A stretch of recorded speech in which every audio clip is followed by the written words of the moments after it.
હાલોલમાં મુશળધાર વરસાદ પડ્યો છે, જેના કારણે જળબંબાકારની સ્થિતિ છે। હાલોલમાં મુશળધાર વરસાદથી જળબંબાકાર। વહેલી સવારે માત્ર 2 કલાકમાં 7 ઇંચ વરસાદ વરસતા પાણી ભરાયા છે। હાલોલમાં અનેક નીચાણવાળા વિસ્તારોમાં પાણી ભરાયા છે। નીચાણવાળા વિસ્તારોમાં પાણી ભરાતા સ્થાનિકો મુશ્કેલીમાં મુકાયા છે। વરસાદી પાણીમાં એસટી બસ ખોટકાતા તમામ મુસાફરોને બહાર કાઢવામાં આવ્યા હતા। હાલોલ વડોદરા રોડ પર ફાયર સ્ટેશન પાસે પણ ઘૂંટણસમાં પાણી ભરાયા છે।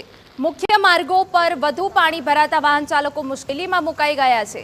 તો આપને જણાવી દઈએ કે પંચમહાલના હાલોલમાં મુશળધાર વરસાદ પડ્યો છે, જેના કારણે જળબંબાકારની સ્થિતિ જોવા મળી રહી છે।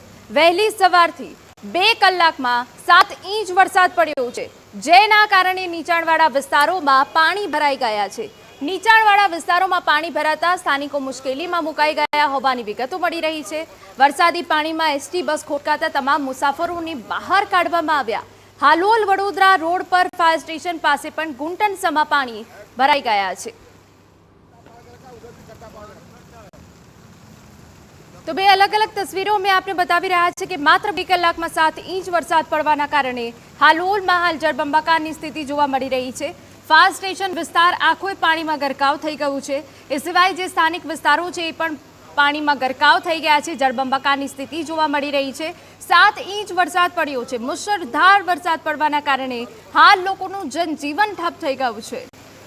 અમારા સંવાદદાતા નિકુંજ પટેલ વધુ વિગતે વાત કરવા જોડાયા છે। નિકુંજ, શું સ્થિતિ છે હાલ? हाँ, ચોક્કસથી હાલોલની અંદર આજે વહેલી સવારે 6 વાગ્યાથી લઈને 8 વાગ્યા સુધીમાં 2 કલાકમાં જ 7 ઇંચ જેટલો વરસાદ વરસતા મુખ્ય માર્ગો તેમજ નીચાણવાળા જે વિસ્તારો છે તે પાણી થયા હતા અને જેને લઈને જનજીવન અસ્તવ્યસ્ત થયું હતું। સ્થાનિક લોકોને ભારે મુશ્કેલીનો સામનો કરવો પડી રહ્યો હતો। પાણી જે હાલ વરસાદનું જોર ઘટ્યું છે અને પાણી હવે ધીમે ધીમે ઓસરી રહ્યા છે, પરંતુ સ્થિતિ હજુ ક્યાંક ઠેરની ઠેર જ છે, કેમ કે એક સાથે 2 કલાકમાં 7 ઇંચ જેટલો વરસાદ વરસતા જળબંબાકાર જેવી સ્થિતિ હાલોલ શહેરની થવા પામી છે।